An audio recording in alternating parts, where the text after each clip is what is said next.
It's Thursday, November 21st, 2024. It's 8:39 a.m. Eastern.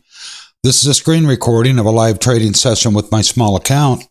I'll pause the video and I'll return once the market opens and I see a possible trade.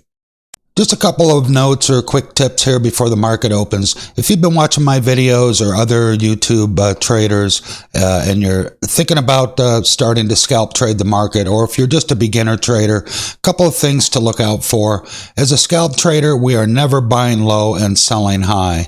We are buying high and selling higher, or buying high here and selling higher.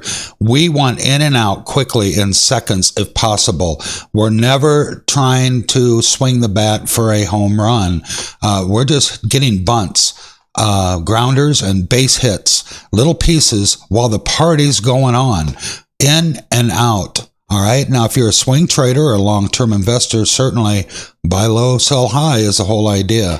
But scalping, you want to get in and out while the action's occurring. Okay.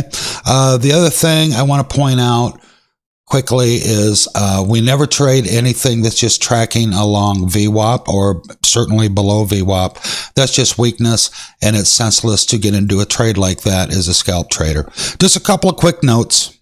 We're only 7 minutes into the market, very early yet. Watching WORX works up 95%, trying to break through the $2 mark. So I'll keep my eyes on things and I'll return. I'm in on WORX.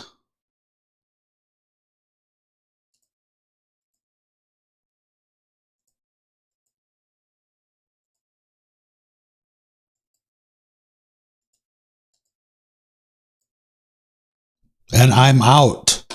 Let's go take a look. All right, that was a quick $18.71, 7.7% gain on that trade. I was only in this thing 18 seconds. I was in at 219, out at 236 with 110 shares. And it's kind of a good thing I got out because looking back now, it is currently halted. So I'll take that for a quick scalp on a Thursday. Thanks a lot for hanging out with me, and let's trade again tomorrow on Friday.